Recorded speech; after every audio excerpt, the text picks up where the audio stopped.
ਤੇ ਆਪਾਂ ਅਗਲੀ ਖਬਰ ਦੇ ਵੱਲ ਵਧੀਏ ਸ਼ਰਮਾ ਜੀ, ਤੇ ਗੱਲ ਕਰੀਏ ਆਪਾਂ ਪੰਜਾਬ ਦੀਆਂ ਜੇਲ੍ਹਾਂ ਦੀ। ਪੰਜਾਬ ਦੀਆਂ ਜੇਲ੍ਹਾਂ 'ਚ ਕਹਿੰਦੇ ਨਸ਼ਾ ਛੁਡਾਊ ਕੇਂਦਰ ਖੁੱਲ੍ਹਣਗੇ ਜੀ। ਹਾਂ, ਬਿਲਕੁਲ ਪ੍ਰਵੀਨ ਜੀ, ਮੈਨੂੰ ਲੱਗਦਾ ਇਹ ਹਵਾਲਾ ਬਿਲਕੁਲ ਸਹੀ ਹੈ, ਕਿਉਂਕਿ ਇੱਕ ਰਿਪੋਰਟ ਦੱਸਦੀ ਹੈ ਕਿ ਪੰਜਾਬ ਦੀਆਂ ਜੇਲ੍ਹਾਂ 'ਚ 42% ਕੈਦੀ ਨਸ਼ੇੜੀ ਨੇ। ਜੀ।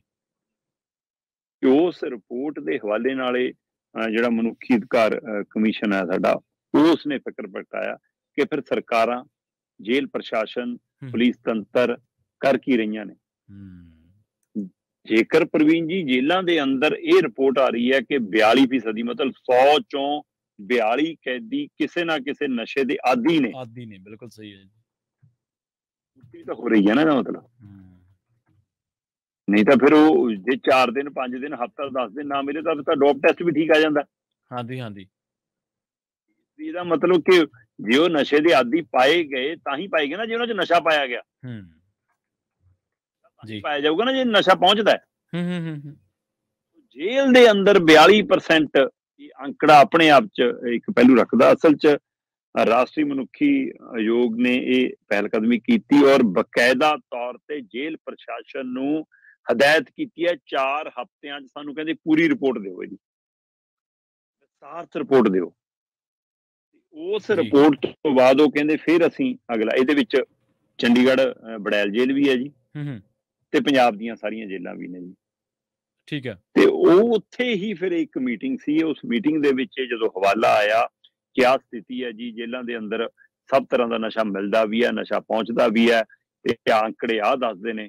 ਤੇ ਫਿਰ ਉੱਥੇ ਮਤਲਬ DGP ਚੰਡੀਗੜ੍ਹ ਦੀ ਜੇਲ੍ਹ ਵਾਲੇ ਵੀ ਹੈ ਨਾ, IG ਸਹਾਇਕ ਚੰਡੀਗੜ੍ਹ ਜੇਲ੍ਹ ਵਾਲੇ ਵੀ, ਤੇ ਪੰਜਾਬ ਦੇ ਵੀ ਕਰੀਬ 25 ਜੇਲ੍ਹਾਂ ਨਾਲ ਸੰਬੰਧਿਤ ਉਸ ਬੈਠਕ 'ਚ ਮੌਜੂਦ ਸੀ। ਤੇ ਉਹਨਾਂ ਦੀ ਥੋੜ੍ਹੀ ਬਹੁਤ ਕਲਾਸ ਵੀ ਲੱਗੀ ਆ, ਤੇ ਪਰ ਕਲਾਸ ਕਲੂਸ ਦਾ ਤਾਂ ਅਸਰ ਘੱਟ ਹੁੰਦਾ, ਕਿਉਂਕਿ ਕਲਾਸਾਂ ਤਾਂ ਇਹਨਾਂ ਦੀਆਂ ਹੁਣ ਹਾਈ ਕੋਰਟ 'ਚ ਵੀ ਲੱਗ ਜਾਂਦੀਆਂ, ਤਾਂ ਵੀ ਕੋਈ ਅਸਰ ਨਹੀਂ ਦਿਖਦਾ, ਹੈ ਨਾ। ਸੋ ਇਸ ਲਈ ਪਰ ਕਹਿੰਦੇ ਕਿ ਇਸ ਤੋਂ ਬਾਅਦ ਉਹਨਾਂ ਨੇ ਬਕਾਇਦਾ ਤੌਰ ਤੇ ਮਨੁੱਖੀ ਅਧਿਕਾਰ ਆਯੋਗ ਨੇ, ਕਮਿਸ਼ਨ ਨੇ ਫਿਰ ਸਵਾਲ ਕੀਤਾ ਕਿ ਜੇ 42% ਕੈਦੀ ਨਸ਼ੇੜੀ ਨੇ ਤੇ ਉਹਨਾਂ ਦੇ ਨਸ਼ਾ ਛਡਾਉਣ ਲਈ ਕੀ ਕਰਦੇ ਹੋ ਤੁਸੀਂ ਜੀ? ਹਾਂਜੀ। ਫਿਰ ਕਿਉਂ ਨਹੀਂ ਜੇਲ੍ਹਾਂ 'ਚ ਨਸ਼ਾ ਛਡਾਊ ਕੇਂਦਰ ਖੋਲ ਲੈਂਦੇ, ਜੇ ਨਸ਼ੇੜੀ ਇੱਥੇ ਹੀ ਰਹਿੰਦੇ ਤੁਹਾਡੇ ਕੋਲੇ। ਸੋ ਇਸ ਲਈ ਹੁਣ ਇਹ ਪਹਿਲ ਕਦਮੀ ਮਤਲਬ ਕਿ ਨੈਸ਼ਨਲ ਜਿਹੜਾ ਸਾਡਾ ਮਨੁੱਖੀ ਅਧਿਕਾਰ ਕਮਿਸ਼ਨ ਹੈ, ਉਹਦੇ ਹਵਾਲੇ ਨਾਲ ਇਹ ਕੋਸ਼ਿਸ਼ ਹੈ ਕਿ ਜੇਲ੍ਹ ਸੁਧਾਰ ਘਰ ਮੰਨੇ ਜਾਂਦੇ ਆ ਨਾ, ਜੇ ਸੁਧਾਰ ਕਰਾ ਤਾਂ ਸੁਧਾਰਨ ਲਈ ਕਰੋ ਕੁਛ। ਠੀਕ ਹੈ। ਹੁਣ ਇਹ ਪਹਿਲ ਕਦਮੀ ਹੈ ਕਿ ਪੰਜਾਬ ਦੀਆਂ ਜਾਂ ਚੰਡੀਗੜ੍ਹ ਦੀ ਜੇਲ੍ਹ 'ਚ ਵੀ ਹੁਣ ਜੇਕਰ ਆਉਂਦੇ ਦਿਨਾਂ 'ਚ ਨਸ਼ਾ ਛਡਾਊ ਕੇਂਦਰ ਖੁੱਲ ਜਾਣ ਤਾਂ ਪਰ ਉਹੋ ਜਿਹੇ ਕੇਂਦਰ ਨਾ ਹੋਣ ਜਿਹੜੇ ਬਾਹਲੇ ਪੰਜਾਬ 'ਚ ਬਾਹਰਲੇ ਜਿਹੜੇ ਨਸ਼ਾ ਛਡਾਊ ਕੇਂਦਰ ਖੁੱਲੇ ਨੇ, ਜੋ ਧੰਦੇ ਉਹ ਕਰਦੇ ਨੇ, ਸਾਰੇ ਨਹੀਂ ਪਰ ਕੁਝ ਜ਼ਿਆਦਾਤਰ ਕੇਂਦਰਾਂ ਦਾ ਹਾਲ ਇਹੋ ਜਿਹਾ ਹੀ ਹੈ। ਸੋ ਇਸ ਲਈ ਉਹੇ ਜਿਹੇ ਕਿਸੇ ਠੱਗ ਏਜੰਟ ਨੂੰ ਕਿਤੇ ਕੱਲ ਨੂੰ ਕੋਈ ਆਪਣਾ ਹੀ ਪੁਲਿਸ ਵਾਲਾ ਅਧਿਕਾਰੀ ਆਪਣੀ ਉਹ ਘਰ ਵਾਲੀ ਮੁੰਡੇ ਦੇ ਨਾਂ ਤੇ NGO ਜੀ ਬਣਾ ਕੇ ਕੋਈ ਨਸ਼ਾ ਛਡਾਊ ਕੇਂਦਰ ਖੋਲੀ ਬੈਠਾ ਹੋਵੇ ਉੱਤੇ, ਤੇ ਉਹ ਕਹੇ ਜੀ ਹਾਂ ਜੀ ਆਹ ਦਵਾਈ ਤਾਂ ਜੀ ਮੈਂ ਨਸ਼ਾ ਛਡਾਊ ਕੇਂਦਰ 'ਚ ਲੈ ਕੇ ਚੱਲੇ ਜੀ, ਗੋਲੀ ਨਾਲ ਛਡਾਉਣੀ ਹੈ ਜੀ ਨਸ਼ਾ, ਤੇ ਪਤਾ ਲੱਗੇ ਉਹੀ ਗੋਲੀਆਂ ਉਹਦੇ ਨਾਂ ਦੀ ਵੇਚਣ ਲੱਗ ਜਾਣ ਅੰਦਰ। ਮਤਲਬ ਸਾਡੇ ਤਾਂ ਉਲਟਾ ਹੋ ਜਾਂਦਾ ਨਾ ਕੰਮ, ਉਲਟਾ ਹੋ ਜਾਂਦਾ। ਇਹ ਫਿਕਰਮੰਦੀ ਵੀ ਖੜੀ ਹੈ।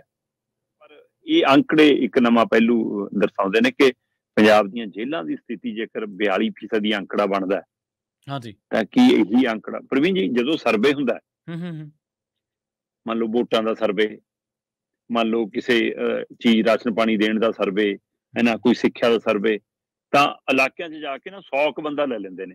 ਬੰਦਿਆਂ ਨੂੰ ਪੁੱਛਿਆ ਤੇ ਉਹਦੀ ਐਵਰੇਜ ਕੱਢ ਲੈਂਦੇ ਨੇ ਕਿ ਲਓ ਜੀ ਇੰਨੀ ਬਣ ਗਈ, 100 ਦਾ ਮਤਲਬ ਇੰਨਾ, 1000 ਦਾ ਵੀ ਮਤਲਬ ਇੰਨਾ ਹੋ ਗਿਆ, ਲੱਖ ਦਾ ਮਤਲਬ ਇੰਨਾ ਹੋ ਗਿਆ।